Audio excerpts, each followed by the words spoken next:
నమస్కారం ఘంటారావానికి స్వాగతం. ముందుగా ప్రధాన అంశాలు. ఏపీలోని నరసాపురం వద్ద తీరం దాటిన మంతా మధ్యాహ్నానికి బలహీనపడే అవకాశం.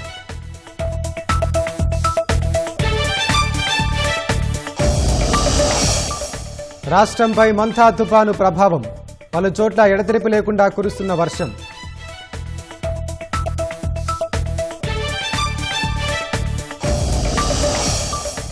కాళేశ్వరం బ్యారేజీల బాధ్యత నిర్మాణ సంస్థలదేనన్న సీఎం. రాష్ట్ర ప్రభుత్వం నిధులివ్వాలని అడగడం సరికాదని వెల్లడి.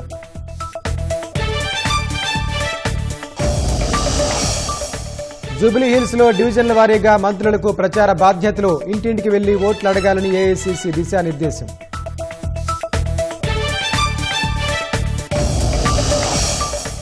ఇజ్రాయెల్ హమాస్ శాంతి ఒప్పందానికి తూట్లు. గాజాపై శక్తివంతమైన దాడులకు నెతన్యాహు ఆదేశం.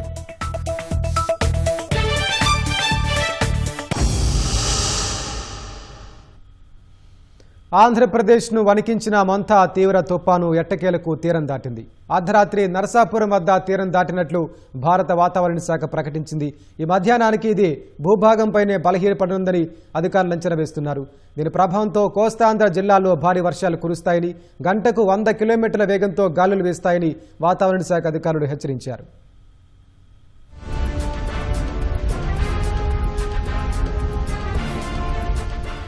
మొంతా తీవ్ర తుపాను అర్ధరాత్రి 11 గంటల 30 నిమిషాల నుంచి 12 గంటల 30 నిమిషాల మధ్య తీరం దాటింది. మచిలీపట్నం, కాకినాడ ప్రాంతానికి సమీపంలో పశ్చిమ గోదావరి జిల్లా నర్సాపురం వద్ద తీరం దాటి భూభాగంపైకొచ్చింది. ప్రస్తుతం భూభాగం మీద మొంతా తుపాను గమనం కొనసాగుతోందని భారత వాతావరణ శాఖ ప్రకటించింది. భూభాగం మీదే మొంతా క్రమంగా బలహీనపడుతోందని తెలిపింది. ఇది ఉత్తర వాయవ్యంగా తెలంగాణ మీదుగా ప్రయాణించి ఈ మధ్యాహ్నానికి ఛత్తీస్గఢ్ వద్ద మరింత బలహీనపడుతుందని వాతావరణ శాఖ అధికారులు వెల్లడించారు. విశాఖ, మచిలీపట్నంలోని డాప్లర్ వెదర్ రాడార్లు, ఆటోమేటిక్ వెదర్ స్టేషన్ల ద్వారా అధికారులు పరిస్థితిని ఎప్పటికప్పుడు పర్యవేక్షిస్తున్నారు. మొంతా తుపాను తీరం దాటే సమయంలో గంటకు 12 కిలోమీటర్ల వేగంతో కదిలింది. ఇదే సమయంలో గంటకు 85 నుంచి 95, గరిష్టంగా 105 కిలోమీటర్ల వేగంతో గాలులు వీచాయి. తీరం దాటే ప్రక్రియ 3 నుంచి 4 గంటల పాటు కొనసాగింది. మొంతా దాదాపు 18 గంటల పాటు తీవ్ర తుపానుగా కొనసాగింది. మొంతా తీరం దాటినప్పటికీ గాలుల ప్రభావం కొనసాగుతోంది. గంటకు 85 నుంచి 95, గరిష్టంగా 105 కిలోమీటర్ల వేగంతో గాలులు వీస్తున్నాయి.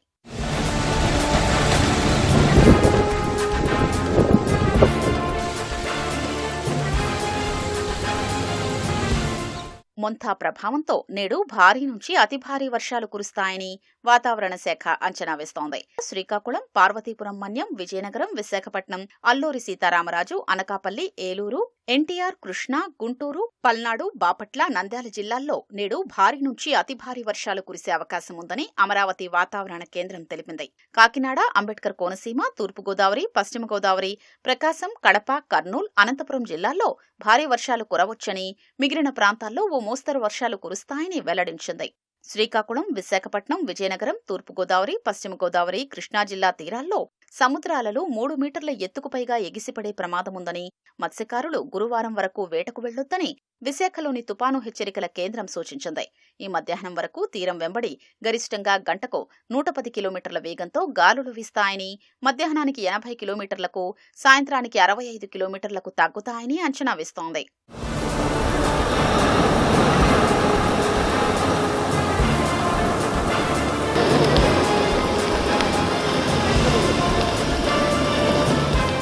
కాకినాడ పోర్టుకు విశాఖలోని తుపాను హెచ్చరికల కేంద్రం మంగళవారం ఉదయం 10వ నంబరు ప్రమాద హెచ్చరిక జారీ చేసింది. విశాఖ, గంగవరం, కళింగపట్నం, భీమునిపట్నం పోర్టులకు 9వ నంబర్, మచిలీపట్నం, నిజాంపట్నం, కృష్ణపట్నం, వాడరేవు పోర్టులకు 8వ నంబరు హెచ్చరికలు జారీ చేసింది. మంతా తీవ్ర తుపాను ఉమ్మడి తూర్పుగోదావరి, ఉమ్మడి కృష్ణా, గుంటూరు జిల్లాలపై తీవ్ర ప్రభావం చూపింది. భారీ వర్షాలు కురవటంతో వాగులు, వంకలు పొంగిపొర్లుతున్నాయి. ఎడతెరపులేని వర్షాలు, ఈదురుగాలులకు కొబ్బరి చెట్లు, విద్యుత్ స్తంభాలు నేలకొరిగాయి. చాలా ప్రాంతాల్లో కరెంటు లేక ప్రజలు చీకట్లోనే ఉండాల్సి వచ్చింది. లోతట్టు ప్రాంతాల్లోని ప్రజలను అధికారులు శిబిరాలకు తరలించారు.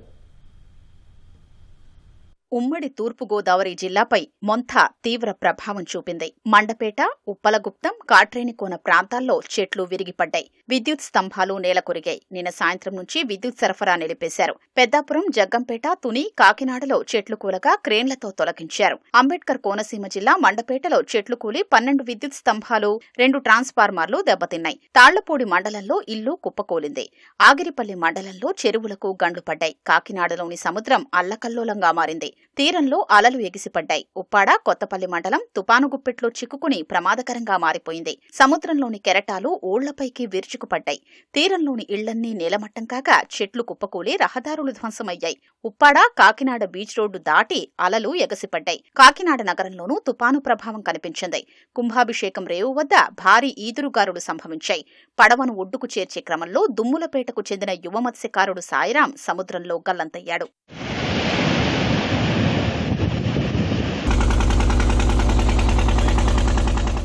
కేంద్రపాలిత ప్రాంతం యానంలోనూ గాలుల ప్రభావం కనిపించింది. ఈదురుగాలులకు 20 చెట్లకు పైగా నేలకూలగా వెంటనే సిబ్బంది వాటిని తొలగించారు. తుపాను ప్రభావంతో కిర్లంపూడి మండలం కృష్ణవరంలో జాతీయ రహదారిపై వాహనాల్ని నిలిపేశారు. అత్యవసర వస్తువుల్ని తరలించే వాహనాల్ని మాత్రమే అనుమతించారు. తుపాను ప్రభావంతో కాకినాడ జిల్లాలోని ఏలేరుకు వరద నీరు భారీగా చేరుతోంది. తునిలోని ఆర్టీసీ బస్సుల్ని డిపోల్లో నిలిపివేశారు. బాపట్లలో మోంథా తుపాను ప్రభావంతో వీచిన భారీ ఈదురుగాలుల ధాటికి అనేక చోట్ల చెట్లు, విద్యుత్ స్తంభాలు నెలకొరిగాయి. భీమవారిపాలెం, సూర్యలంక రోడ్డు, మూలపాలెం, కర్లపాలెం, పార్లీ, పిట్లవానిపాలెం, కొండబోట్లవారిపాలెం అనేక చోట్ల చెట్లు విరిగిపడ్డాయి. భావన్నారాయణ స్వామి దేవాలయం దగ్గర చెట్లు విరిగిపడ్డంతో దేవాలయ ప్రహరీ గోడ కూలిపోయింది. చెట్ల కొమ్మలు విరిగి విద్యుత్ తీగలపై పడ్డంతో బాపట్ల అంతా అంధకారమైంది. చీరాల, పర్చూరు నియోజకవర్గాలు అతలాకుతలమయ్యాయి. చీరాల, వేటపాలెం, చినగంజాం, పర్చూరు, కారంచేడు మండలాల్లో ఈదురుగాలులతో కూడిన భారీ వర్షం కురిసింది. పందిళ్లపల్లిలో భారీ మర్రి చెట్టు రహదారిపై పడింది. ఈపురుపాలెం, స్వర్ణలలోనూ చెట్లు నేలకొరిగాయి. పర్చూరు మండలం ఉప్పుటూరు, వేటపాలెం మండలం కొత్తపేటలో విద్యుత్ స్తంభాలు నేలకొరిగాయి. చీరాల మండలం తోటవారిపాలెం పంచాయతీలోని చంద్రమౌళి చేనేత కారణి నీట మునిగింది. చేనేత మగ్గం గుంటల్లోకి నీరు చేరింది. అద్దంకిలో నియోజకవర్గ పరిధిలో ఎడతెరిపి లేకుండా వర్షం కురిసింది. గుంటూరు జిల్లాల్లో మంగళవారం ఉదయం నుంచి ఎడతెరిపి లేకుండా కురిసిన వర్షానికి లోతట్టు ప్రాంతాలు జలమయమయ్యాయి. జిల్లాలో పత్తి పంట వర్షాలకు తడిసిపోయింది. అరటి, కంద, బొప్పాయి గాలుల తీవ్రతకు దెబ్బతింటున్నాయి. గుంటూరు జిల్లాలో 99 పునరావాస కేంద్రాల్లో 5,983 మందికి ఆశ్రయం కల్పించారు. పల్నాడు జిల్లాలో 50 కుటుంబాల్ని పునరావాస కేంద్రాలకు తరలించారు. కృష్ణా జిల్లాలో తుపాను తీవ్ర ప్రభావం చూపుతోంది. గుడివాడలో ప్రధాన రహదారుల్లో చెట్లు నేలకూలాయి. ఫ్లైఓవర్ బ్రిడ్జి, ప్రభుత్వ ఏరియా హాస్పిటల్, గుడివాడ ముదినేపల్లి ప్రధాన రహదారిలో చెట్లు విరిగిపడ్డాయి. గుడివాడ, విజయవాడ ప్రధాన రహదారిలో 3 చోట్ల కూలిన చెట్లను విపత్తు స్పందన, అగ్నిమాపక శాఖ బృందాలు తొలగించాయి. ముదినేపల్లి ప్రధాన రహదారిలో కూలిన చెట్లను గుడివాడ రూరల్ పోలీసులు తొలగించారు. మంథా తుపాను ప్రభావంతో రాష్ట్ర వ్యాప్తంగా వర్షాలు కురుస్తున్నాయి. నల్గొండ జిల్లా దేవరకొండలో తెల్లవారుజాము నుంచి వర్షం కురుస్తోంది. కొమ్మపల్లె గురుకుల పాఠశాల చుట్టూ వర్షపు నీరు చేరింది. పాఠశాలకు సమీపంలో వాగు ఉండటంతో విద్యార్థులు భయపడుతున్నారు. గౌరీకొండ తండాలో ఇళ్లలోకి వరద చేరి ప్రజలు ఇబ్బందులు పడుతున్నారు. మంథా తుపాను వర్షాల కారణంగా పలు జిల్లాల్లో విద్యాసంస్థలకు సెలవు ప్రకటించారు. ఖమ్మం, వరంగల్, మహబూబాబాద్, సూర్యాపేట, మహబూబాబాద్ జిల్లాల్లో విద్యాసంస్థలకు సెలవు ఇచ్చారు.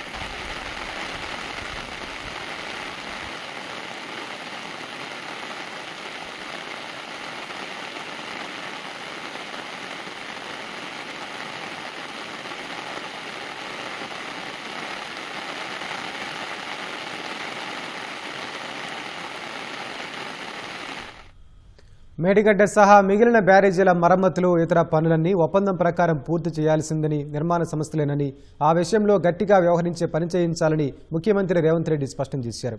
జరిగిన తప్పులు సరిదిద్దుకుని పని పూర్తి చేయాలి తప్ప ఇన్వెస్టిగేషన్స్, ఇతర పనులకి ప్రభుత్వమే నిధులివ్వాలని అడగడం సరికాదని సూచించారు. ఆ విషయంలో స్పష్టతతో ముందుకెళ్లాలని నీటిపారుదల శాఖ ఉన్నతాధికారులను సీఎం ఆదేశించారు. తుమ్మిడిహట్టి నుంచి నీటిని మళ్లించే పనులు, మేడిగడ్డ, అన్నారం, సుందిళ్ల బ్యారేజీ మరమ్మతులు, రాష్ట్రంలోని డ్యాంల భద్రతపై కేంద్ర జలశక్తి శాఖ మంత్రి రాసిన లేఖ తదితర అంశాలపై అధికారులతో సీఎం రేవంత్ రెడ్డి సమీక్షించారు.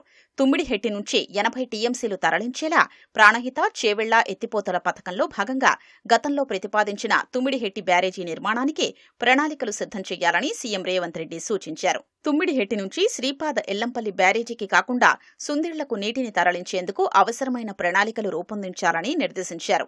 ఉమ్మడి ఆదిలాబాద్ జిల్లాకు సాగు, తాగునీటిని అందించడంతో పాటు మొత్తం 80 టీఎంసీలు తరలించేలా ప్రణాళికలు ఉండాలని స్పష్టం చేశారు. ప్రాణహిత, చేవెళ్ల ప్రాజెక్టులోని పాత పనులు ఉపయోగించుకుంటూ ముందుకెళ్లేలా అంచనాలు రూపొందించడం సహా బుంగలు పడి వినియోగంలో లేని సుందిళ్ల బ్యారేజీకి అవసరమైన మరమ్మతులు చేపట్టి వినియోగంలోకి తీసుకురావాలని సూచించారు. సుందిళ్ల నుంచి ఎల్లంపల్లి ప్రాజెక్టుకు నీటిని తరలించేలా అంచనాలుండాలని సీఎం స్పష్టం చేశారు. మేడిగడ్డ సహా మిగిలిన బ్యారేజీల నిర్మాణానికి సంబంధించి ఒప్పందంలోని నిబంధనలపై సమీక్షించిన సీఎం ఒప్పందం ప్రకారం చేయాల్సిన పనిని నిర్మాణ సంస్థలు ఎందుకు చేయడం లేదని నిలదీశారు. పనులు పూర్తి చేయడం వారి బాధ్యత అని, గతంలో జరిగిన తప్పులు మళ్లీ జరిగేందుకు వీల్లేదని స్పష్టం చేసినట్లు తెలిసింది. ఇన్వెస్టిగేషన్స్, ఇతర పనులకు ప్రభుత్వమే నిధులివ్వాలని అడగడం సరికాదని సూచించారు. ఆ విషయంలో స్పష్టతతో ముందుకెళ్లాలని నీటిపారుదల శాఖ ఉన్నతాధికారుల్ని సీఎం రేవంత్ రెడ్డి ఆదేశించారు. కేంద్ర జలశక్తి శాఖ మంత్రి సీఆర్ పాటిల్ రాష్ట్రంలోని డ్యాంల భద్రతపై ఇటీవల రాసిన లేఖలో పేర్కొన్న అంశాలపై ముఖ్యమంత్రి చర్చించారు. లేఖలో పేర్కొన్న విధంగా ప్రాజెక్టుల వారీగా అధ్యయనం నిర్వహించి నివేదిక ఇవ్వాలని ఆదేశించారు. నివేదిక అందిన తర్వాత తదుపరి చేపట్టాల్సిన చర్యలపై వచ్చే నెల 2వ వారంలో మరోసారి సమీక్ష నిర్వహిస్తానని సీఎం రేవంత్ రెడ్డి స్పష్టం చేశారు. మేడిగడ్డ, అన్నారం, సుందిళ్ల ఆనకట్టలకు మరమ్మతుల డిజైన్ కన్సల్టెంట్ అంశం నేడు కొలిక్కి వచ్చే అవకాశం ఉంది. ఆసక్తి వ్యక్తం చేసిన సంస్థల్లో ఒకరిని నేడు ఎంపిక చేయనున్నారు. ఎన్డీఎస్ఏ సిఫార్సులకు అనుగుణంగా 3 ఆనకట్టల మరమ్మతుల కోసం అవసరమైన డిజైన్ల తయారీ కోసం కన్సల్టెన్సీ సేవలు వినియోగించుకోనున్నారు. నీటిపారుదల శాఖ ఇచ్చిన ఆసక్తి వ్యక్తీకరణ నోటిఫికేషన్కి 5 సంస్థలు ముందుకొచ్చాయి. మద్రాస్ ఐఐటితో కలిసి ఆర్వి అసోసియేట్స్, ఆఫ్రీ ఇండియా, పిఈఎంఎస్, నిప్పాన్ కోయి సహా మరో సంస్థ అందులో ఉన్నట్లు తెలిసింది. వచ్చిన 5 సంస్థల్లో నిబంధనలకు లోబడి 4 సంస్థలు ఉన్నట్లు చెబుతున్నారు. వాటిని పూర్తి స్థాయిలో పరిశీలించి తదుపరి ప్రక్రియ చేపట్టనున్నారు. వచ్చిన 5 సంస్థల ప్రతిపాదనలను సెంట్రల్ డిజైన్ ఆర్గనైజేషన్ పరిశీలించింది. ఇంజనీర్ ఇన్ చీఫ్ నేతృత్వంలోని సాంకేతిక కమిటీ నేడు చర్చించే అవకాశం ఉంది. అయితే రాష్ట్ర ప్రభుత్వం మొదటి నుంచి ఐఐటి లేదా ఎన్ఐటి సేవలు వినియోగించుకోవాలని భావిస్తోంది. దీంతో ఐఐటి భాగస్వామ్యంతో ఉన్న సంస్థను ఎంపిక చేసే అవకాశాలు కనిపిస్తున్నాయి.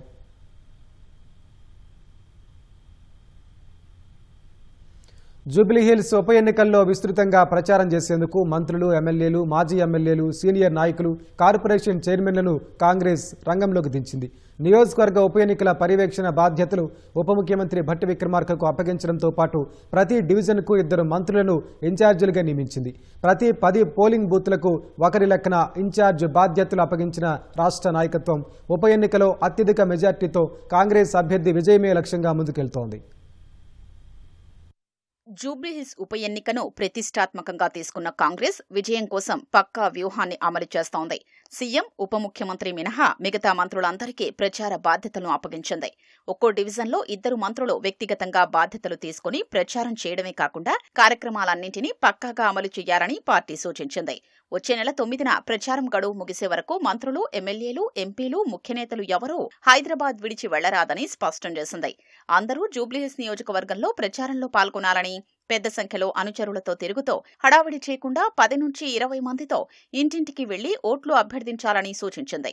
ఒక్కో డివిజన్కు కేటాయించిన 2 మంత్రులు అక్కడున్న ప్రాంతాల్ని సమానంగా పంచుకుని ప్రచారాన్ని పర్యవేక్షిస్తూ క్షేత్రస్థాయిలో తిరగాలని స్పష్టం చేసింది. వారికి సాయంగా ఎమ్మెల్యేలు, ఎంపీలు, ఎమ్మెల్సీలు, కార్పొరేషన్ల చైర్మన్లు, పార్టీ అనుబంధ సంఘాలు పనిచేయాలని అధిష్టానం సూచించింది. ఎవరు ఏ రోజు ఎన్ని ఇళ్లకు వెళ్లి ఎంతమంది ఓటర్లను కలవాలని ముందుగానే నిర్ణయించుకోవాలని సూచించింది. ఏదైనా ఒక డివిజన్లో లోపాలు సమీక్షిస్తే సవరించుకుని శ్రేణుల్లో ఉత్సాహం నింపేలా చర్యలు చేపట్టాలని పేర్కొంది. గత 2 నెలలుగా నియోజకవర్గ బాధ్యతల్ని హైదరాబాద్ ఇన్ఛార్జ్ మంత్రి పొన్నం ప్రభాకర్, మంత్రులు తుమ్మల నాగేశ్వరరావు, వివేక్ స్వయంగా పర్యవేక్షిస్తున్నారు. ఇంటింటి ప్రచార కార్యక్రమాల నిర్వహణలో ఓటర్లకు దగ్గరయ్యేందుకు మంత్రులందరినీ పార్టీ రంగంలోకి దించింది. ఉప ఎన్నికల్లో ముఖ్యమంత్రి రేవంత్ రెడ్డి ప్రచారం చేయనున్నారు. సీఎం ప్రతిరోజు ప్రచార కార్యక్రమాలపై ఆరా తీస్తూ నేతలను అప్రమత్తం చేస్తున్నట్లు పార్టీ వర్గాలు తెలిపాయి.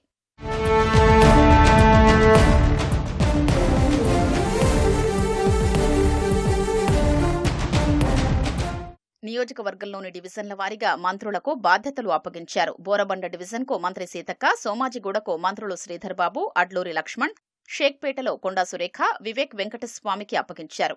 ఎర్రగడ్డ డివిజన్ బాధ్యులుగా మంత్రులు దామోదర రాజనరసింహ, జూపల్లి కృష్ణారావును నియమించారు.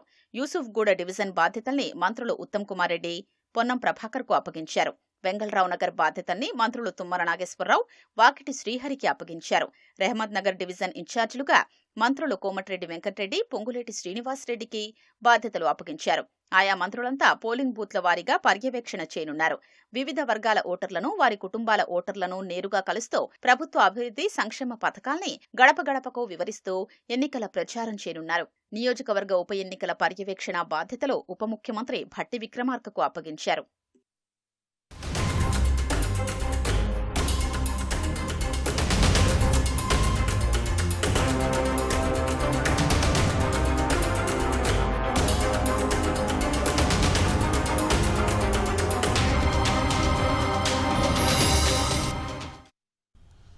ఏపీని వణికించిన మంతా తుపాను క్రమంగా బలహీనపడుతోంది. అర్ధరాత్రి నరసాపురం వద్ద తుపాను తీరం దాటినట్లు భారత వాతావరణ శాఖ ప్రకటించింది. తీవ్ర తుపానుగా బలహీనపడిందని 6 గంటల్లో తీవ్ర వాయుగుండంగా బలహీనపడే అవకాశం ఉంది. ఈ మధ్యాహ్నానికి ఇది భూభాగంపైనే బలహీనపడనుందని అధికారులు అంచనా వేస్తున్నారు. తుపాను ప్రభావంతో విస్తారంగా తేలికపాటి నుంచి ఓ మోస్తరు వర్షాలు కురుస్తున్నాయి.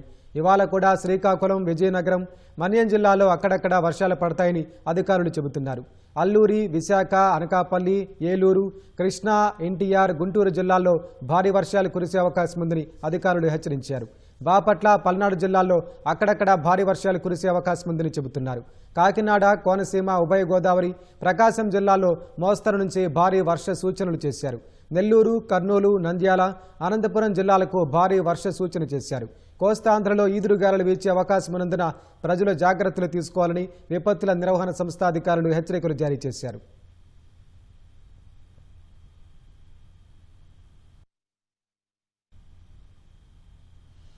పల్నాడు జిల్లా నరసరావుపేటలోని సత్తెనపల్లి రోడ్డులో ఉన్న ప్రధాన రహదారిపై కత్వా వాగు ఉధృతంగా ప్రవహిస్తోంది. స్థానికంగా వాహనాల రాకపోకలు నిలిచిపోయాయి. చంద్రబాబు నాయుడు కాలనీలోని ఇళ్లలోకి వర్షపు నీరు వెళ్లడంతో అక్కడి వారిని పునరావాస కేంద్రాలకు తరలించారు. పట్టణంలోని వివిధ రహదారులపై చెట్లు విరిగిపడ్డాయి. పట్టణంలోని వరద ప్రభావిత ప్రాంతాలను నరసరావుపేట ఎమ్మెల్యే పరిశీలించారు. కాలనీల్లో పర్యటించి సమస్యలను గుర్తించారు. అధికారులకు సమాచారం ఇచ్చి తక్షణమే సమస్య పరిష్కారం కావాలని ఎమ్మెల్యే ఆదేశించారు.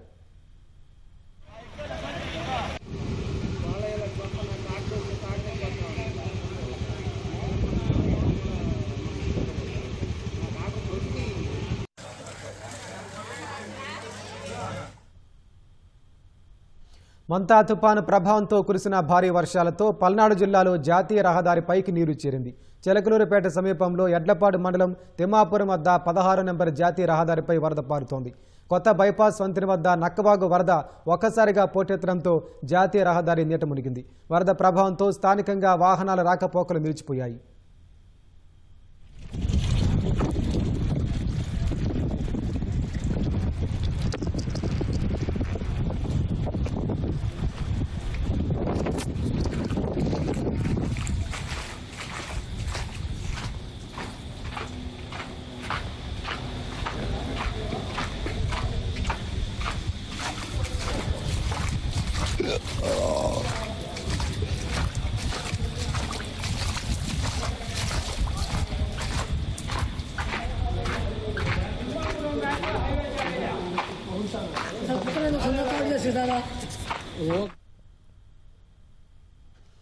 మంతా తుపాను ప్రభావంతో ప్రకాశం జిల్లాలో విస్తారంగా వర్షాలు కురుస్తున్నాయి. అర్ధవేడిలో జంపలేరు వాగు ఉధృతంగా ప్రవహిస్తోంది. జంపలేరు వాగు పొంగి ప్రవహించడంతో పలు గ్రామాలకు రాకపోకలు నిలిచిపోయాయి. ప్రజలు తీవ్ర ఇబ్బందులకు గురవుతున్నారు. వర్ష ప్రభావంతో భారీగా వరద నీరు చేరడంతో కంభం చెరువు నిండు కొండలా మారి అలుగుపారుతోంది.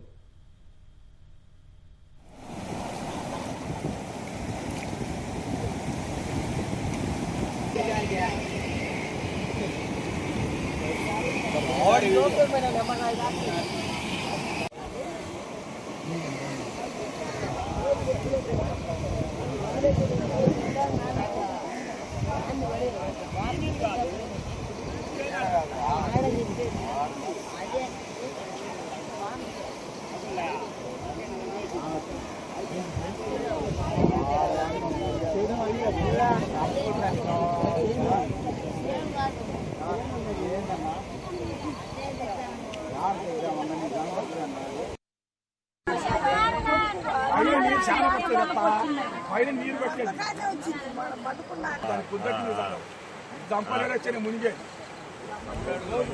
ఫోటో ఊస దగ్గర చేపలు ఫోటో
గుంటూరు జిల్లాలో మంతా తుపానుకు సంబంధించి మరింత సమాచారం మా ప్రతినిధి చంద్రశేఖర్ అక్కడి నుంచి ప్రత్యక్ష ప్రసారం అందిస్తారు.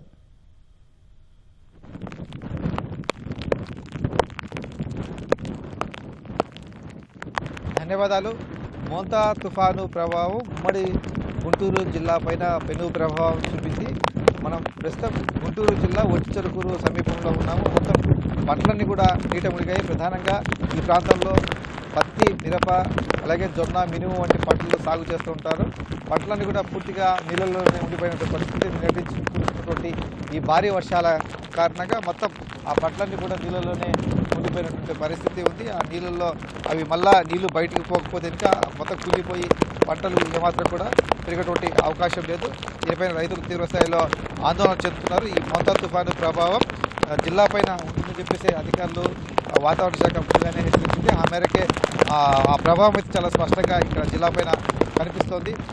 తీరం మోంతా తుఫాను తీరం దాటిన తర్వాత ఈ భారీ ఈదురుగాలు, భారీ వర్షాలు ఉంటాయని చెప్పేసి అధికారులు చెప్పారు. దానికి తగ్గట్టుగానే ఇక్కడ వాతావరణం అయితే మనకు కనిపిస్తుంది. జిల్లాలో నిన్నటి నుంచి కూడా భారీ ఈదురుగాలు, వర్షాలు ఇవన్నీ కూడా కురుస్తూనే ఉన్నాయి. లోతట్టు ప్రాంతాలన్నీ కూడా జలమయ్యాయి. చాలా చోట్ల వాగులు, వంకలన్నీ కూడా పొంగి పొల్లుతున్నాయి. కొన్ని చోట్ల రాకపోకలు కూడా స్తంభించిపోయాయి. ఎందుకంటే ఆ రోడ్లని కూడా కొన్ని చోట్ల కొట్టుకుపోవడం, మరికొన్ని చోట్ల వాగుల పైన వంతెనల మించి కూడా నీళ్లు ప్రవహిస్తున్న తరుణంలో వాహనాల రాకపోకలు నిలిచిపోయి పోలీసు యంత్రాంగం ఎక్కడెక్కడ మోహరించి వాహనాలన్నింటినీ కూడా వెళ్లకుండా వారైతే అడ్డుకట్ట వేస్తూ ఉన్నారు. ఎందుకంటే ప్రజలు ముందుకు వచ్చి నీళ్ళలో కొట్టుకుపోయేటువంటి ప్రమాదం ఉంది కాబట్టి ఆ పోలీసులందరూ కూడా అన్ని ప్రాంతాలు కూడా మోహరించి వారైతే ప్రజలకు ఇబ్బంది లేని విధంగా కూడా చర్యలు చేపట్టారు. ఇంకా బాపట్ల జిల్లా పరిస్థితి చూస్తుంటే బాపట్ల జిల్లాలో కూడా వరితో పాటు ఉద్యాన పంటలు పూర్తి స్థాయిలో నెలకొరిగాయి. ప్రధానంగా వేమూరు బాపట్ల నియోజకవర్గాల పరిధిలో ఎక్కువగా నష్టం జరిగింది. రేపల్లిలో కూడా కొన్ని చోట్ల పంట పొలాలను కూడా నీట మునిగాయి. వేమూరు అలాగే రేపల్లి రెండు చోట్ల కూడా వరి పంట ఎక్కువగా సాగు చేస్తుంటారు. వరి అంతా కూడా పూర్తిగా నేలమట్టం అయిపోయింది. ఈ భారీ ఈదురుగాల కారణంగా పొట్ట పోసుకునే స్థితిలో ఉన్నటువంటి వరి మొత్తం కూడా చేప చుట్టేసినట్టుగా కూడా నీటిలో ఉండిపోయినటువంటి పరిస్థితి ఉంది. అలాగే ఉద్యాన పంటల్లో అరటి, పసుపు, కంద ఇలాంటి పంటలన్నీ కూడా నీళ్ళలో ఉండడం, అరటి అయితే ఆ ఈదురుగాల కారణంగా మొత్తం కూడా పొలాల్లోనే కిందికి పడిపోయినటువంటి పరిస్థితి. రైతులకైతే తీవ్ర స్థాయిలో ఈ మోంతా తుఫాన్ అయితే నష్టం మిగిల్చిందని చెప్పాలి. ఇంకా విద్యుత్ రంగానికి సంబంధించి కూడా తీవ్ర నష్టం వాటిల్లింది. ఎందుకంటే వందలాది విద్యుత్ స్తంభాలు గుంటూరు బాపట్ల జిల్లాల పరిధిలో నెలకొరిగాయి. ఎందుకంటే ఆ భారీ ఈదురుగాలు కావచ్చు వాటి కారణంగా దీనివల్ల విద్యుత్ సరఫరా కూడా చాలా చోట్ల అంతరాయం ఏర్పడింది. బాపట్ల జిల్లాలో అయితే చాలా ప్రాంతాల్లో అయితే నిన్న రాత్రి 9 గంటల నుంచి కూడా కరెంట్ లేదు. ఆ కరెంటు సరఫరాను పునరుద్ధరించే దిశగా కూడా అధికార యంత్రాంగం అయితే చర్యలు తీసుకుంటూ ఉన్నారు. ఆ విద్యుత్ స్తంభాలను కొత్తవి ఏర్పాటు చేయడం, అలా లైన్లు తెగిపోయిన చోట మళ్ళీ వాటిని సరిచేయడం, ఈ పనులన్నీ కూడా విద్యుత్ శాఖ యంత్రాంగం ఈ ఆ పనులను కూడా చేపడుతోంది. అయితే వర్షం అయితే ఈ సహాయ చర్యలకు ఆటంకం కలిగిస్తుంది. ఎందుకంటే నిన్నటి నుంచి కూడా వర్షం అయితే అలా కొనసాగుతూనే ఉన్న తరుణంలో బయటికి వెళ్ళి సిబ్బంది కావచ్చు పనులు చేయడం కొంత ఇబ్బందులు ఎదురవుతున్నాయి. వర్షంలో తడుస్తూనే ఆ కార్యక్రమాలను కూడా చేయాల్సినటువంటి పరిస్థితి ఏర్పడింది. వర్షము వైపు బురద, గాలులు ఇవన్నీ కూడా కొంత సహాయ చర్యలు కూడా ఆటంకం కలిగిస్తున్నప్పటికీ కూడా సిబ్బంది క్షేత్రస్థాయిలో వారందరూ కూడా పనిచేస్తూనే ఉన్నారు. ఇక నిర్వసిత ప్రాంతాలందరికీ కూడా వారందరికీ కూడా పునరావాసం కల్పించి వారందరికీ కూడా అవసరమైనటువంటి ఆహారం, తాగునీరు అందించే విధంగా కూడా బాపట్ల, గుంటూరు జిల్లాల్లో అధికార యంత్రాంగం అయితే చర్యలు చేపట్టింది. ఇప్పుడు ఈ పంట పొలాల నష్టానికి సంబంధించి ఒక 2 రోజుల తర్వాత మాత్రమే ఈ ఎన్యూమరేషన్ అంతా కూడా ప్రారంభించేటువంటి దిశగా అయితే అధికార యంత్రాంగం కసరత్తు చేస్తోంది. కెమెరామెన్ అలీతో పుణ్య చంద్రశేఖర్, ఈటీవీ న్యూస్, గుంటూరు జిల్లా.